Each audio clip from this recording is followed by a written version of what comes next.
तुम्हें एक जादुई आइसक्रीम ट्रॉली दे रहा हूँ। अब ये तुम्हारी सारी परेशानी दूर करेगी। एक नदी में बंटी ऑक्टोपस और सोनू केकड़ा नाम के दो आइसक्रीम वाले अगल बगल के घर में रहते थे। सोनू बहुत ही सीधा और अच्छा इंसान था। वो बहुत गरीब था, इसलिए एक छोटी आइसक्रीम की ट्रॉली चलाकर अपना घर चलाता था। दूसरी तरफ बंटी बहुत ही घमंडी नेचर का था। बंटी के पास एक बहुत खूबसूरत आइसक्रीम ट्रॉली थी। वो अक्सर सोनू की ट्रॉली का मजाक उड़ाया करता। हर सुबह बंटी और सोनू आइसक्रीम बेचने अलग अलग रास्ते में जाते थे, मगर स्कूल की छुट्टी का समय होते ही दोनों स्कूल के बाहर आ जाते थे। स्कूल के सारे बच्चे सोनू के पास आकर ही आइसक्रीम खरीदते थे। बंटी की आइसक्रीम ट्रॉली बहुत ही सुंदर और बड़ी थी, लेकिन फिर भी उससे कोई भी आइसक्रीम नहीं खरीदता था। सभी सोनू के पास जाकर ही आइसक्रीम खरीदते थे। एक दिन की बात है, एक गरीब मछली बंटी के पास आती है और कुछ खाने के लिए मांगती है। बंटी उससे चिढ़कर उसे वहाँ से भगा देता है। वो मछली बहुत दुखी हो गई और एक बेंच पर जाकर बैठकर भूख से रोने लगी। सोनू को उस मछली की ऐसी हालत देखकर अपना बचपन याद आ गया। सोनू का बचपन भी ऐसे ही बीता था, वो भी एक अनाथ था। सोनू उस मछली के पास गया, उसे आइसक्रीम देकर खाने को कहा और उससे पूछा, बच्ची, तुम्हारा नाम क्या है? तुम्हारा कोई नहीं है क्या? अंकल, मेरा नाम टूना है और मैं अनाथ हूँ। मेरा कोई भी नहीं है। बेटी, चिंता मत करो। तुम्हारी देखभाल अब मैं करूँगा। तुम्हारी हर ज़रूरत को मैं पूरा करूँगा और तुम्हें स्कूल भी भेजूँगा। क्या तुम मेरे साथ चलोगी? टूना ये सब सुनकर बहुत खुश हुई और सोनू के साथ उसके घर चली गई। टूना घर तो आकर बहुत ही आराम से सो गई, मगर सोनू पूरी रात बैठकर सोचता रहा कि अब वो कैसे उस बच्ची का ध्यान रखेगा। वो तो खुद इतना गरीब है।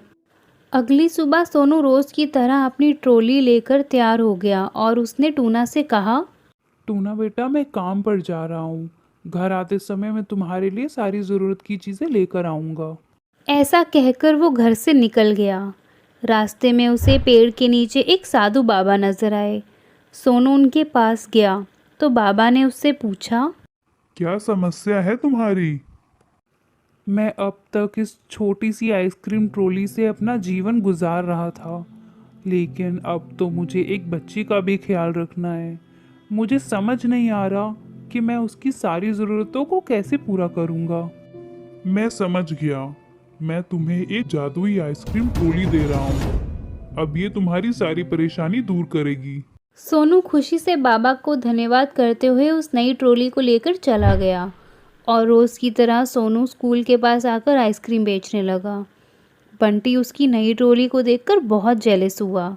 सोनू ने उस दिन बहुत अच्छे पैसे कमाए और उन पैसों से टूना के लिए नए कपड़े, स्कूल बैग, किताबें और सारी ज़रूरत की चीज़ें खरीदकर घर आ गया। टूना ये सब देखकर बहुत खुश हुई। अगले दिन सोनू टूना को लेकर स्कूल पहुंचा और उसी स्कूल में टूना का एडमिशन करा दिया। कई दिन बीत गए। सोनू का काम बहुत अच्छा हो गया। वो बहुत अमीर बन गया कि उसने नया घर बनवा लिया। टूना भी बहुत खुश थी। बंटी सोनू की तरक्की देखकर मन ही मन बहुत गुस्सा हुआ। वो सोनू से और भी ज़्यादा जलने लगा और मन में सोचने लगा, ये सोनू आइसक्रीम बेचकर इतना ज़्यादा कैसे कमाने लगा? ज़रूर इसकी आइसक्रीम की ट्रॉली में कुछ गड़बड़ है। मैं आज रात ही इस बात का पता लगाऊंगा।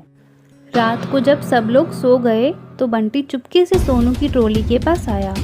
उसने ट्रॉली खोलकर देखी तो ट्रॉली बिल्कुल खाली थी, मगर उसने सोनू की ट्रॉली हथौड़ी से तोड़ दी। जब अगले दिन बंटी उठा और घर से बाहर आया तो चौंक गया। उसने देखा कि उसकी खुद की ट्रॉली टूटी हुई थी। फिर उसने सोनू की ट्रॉली को देखा, वो बिल्कुल ठीक ठाक अपनी जगह पे खड़ी थी। ये देखकर बंटी अपना सर पकड़कर रोने लगा। तो बच्चों, इस कहानी से हमें क्या सीखने को मिला? हमें कभी भी दूसरे की खुशी और तरक्की देखकर जेलस नहीं होना चाहिए। हमारी सोच हमेशा अच्छी होनी चाहिए। अगर हम किसी का साथ अच्छा करेंगे तो हमारे साथ भी अच्छा ही होगा।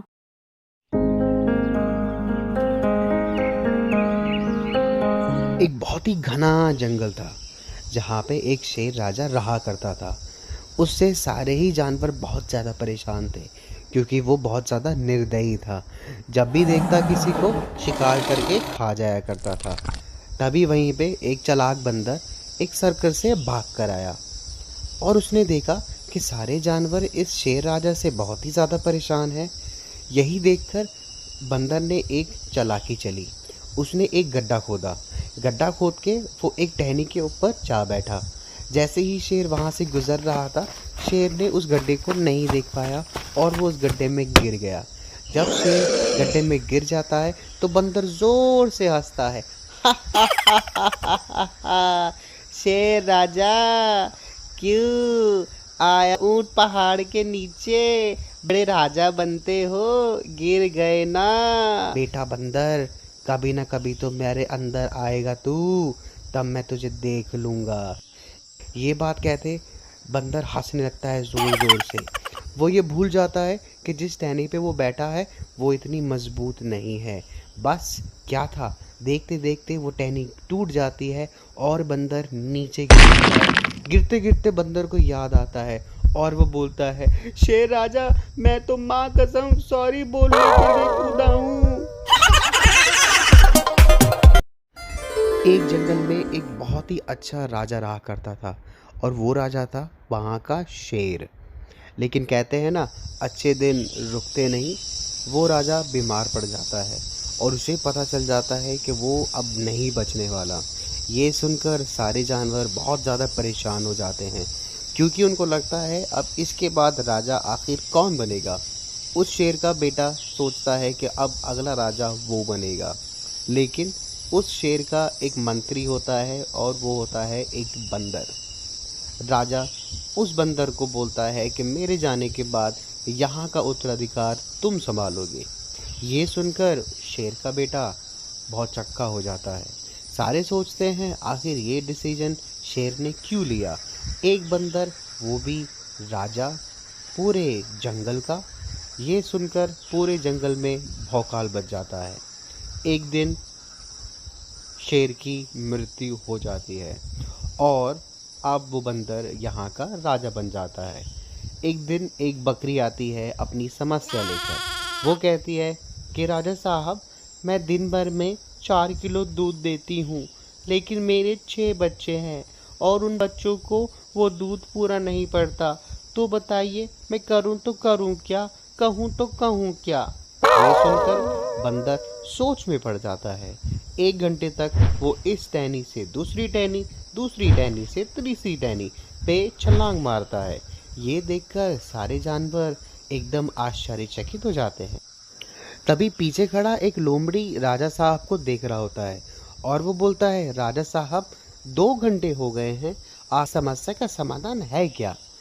राजा बोलता है, देखो समाधान तो कोई नहीं है, बट मैं पिछले 2 घंटे से बहुत ज़्यादा प्रयास कर रहा हूँ। क्या मेरे प्रयास में कोई कमी आई। तो ये बात सुनकर सारे जानवर बहुत ज़्यादा निराश हो जाते हैं, लेकिन राजा को कुछ कह नहीं सकते, तो वो वहाँ से चले जाते हैं। हमें ये मिलता है कि हार्ड वर्क उसी दिशा में करें जिस दिशा में ज़रूरत है। अब बंदर ने प्रयास तो बहुत किया, लेकिन सिर्फ उछल कूदने पर।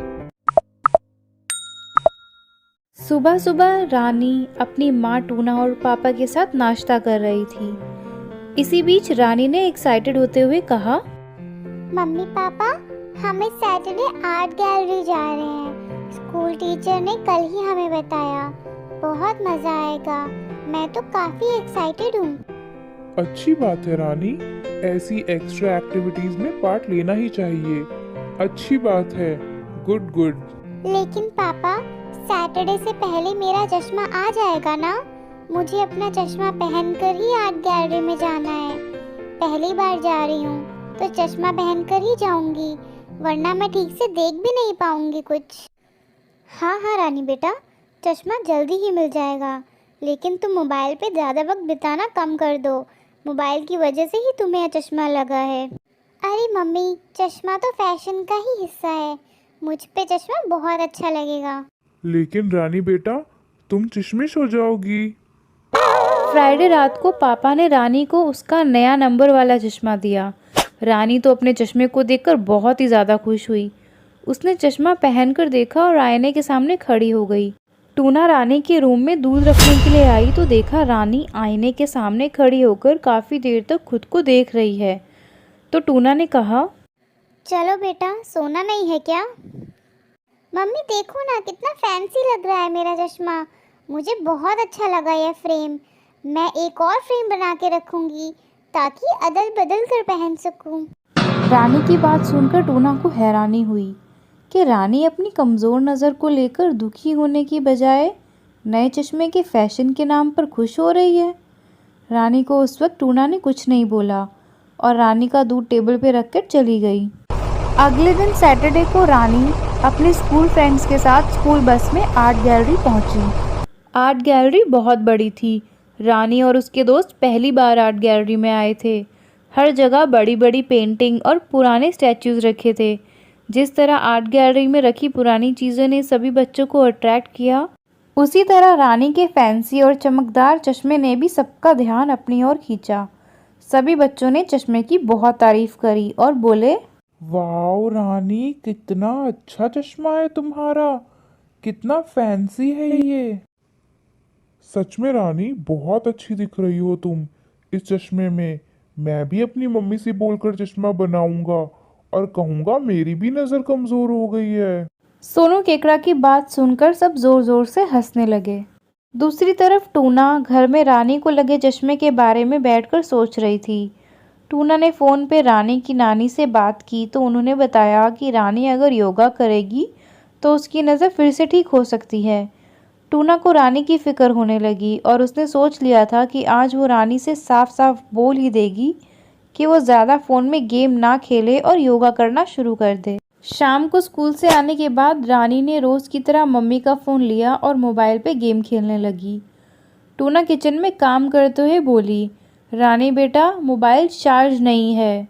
तो रानी मोबाइल चार्जिंग में लगाकर फिर से गेम खेलने लगी। टूना सब देख रही थी और उसने गुस्से में बोला, हद है रानी तुमसे। यही वजह है कि तुम्हें चश्मा लगा है। नानी ने भी डांटा है तुम्हें। तुम्हें योगा करना चाहिए, ना कि इस तरह से घंटों से मोबाइल में गेम खेलते रहना चाहिए। मम्मी, मेरे सभी दोस्तों को मेरा चश्मा अच्छा लगा और चश्मा तो हर किसी को लग ही जाता है। मुझे अच्छा लगता है चश्मा। रानी की बातों से टूना एक बार फिर हैरान हो गई।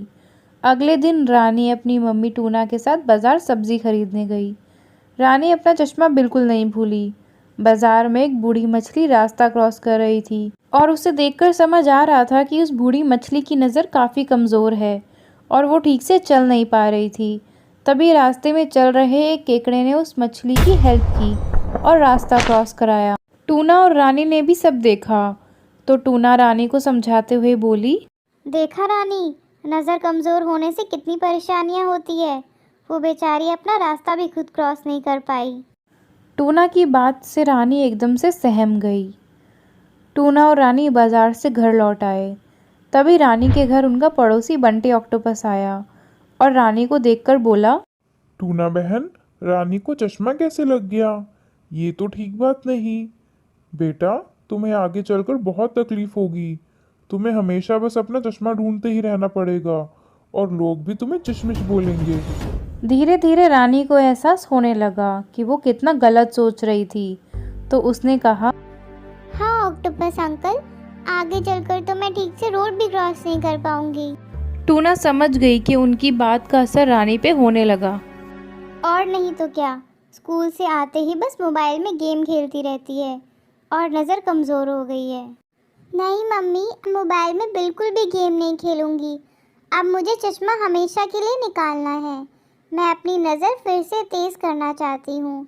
कल ही मैं अपने योगा टीचर से नज़र तेज़ करने की एक्सरसाइज पूछ लूँगी। अब मैं रेगुलर योगा करूँगी और ज़रूर अपनी नज़र तेज़ करूँगी। अगले दिन रानी अपने योगा टीचर से एक्सरसाइज पूछ लेती है और रोज़ करने लगती है। कुछ ही महीनों में रानी के चश्मे का नंबर कम हो गया और रानी ने मम्मी को प्रॉमिस किया कि वो अब से ज़्यादा मोबाइल यूज़ नहीं करे।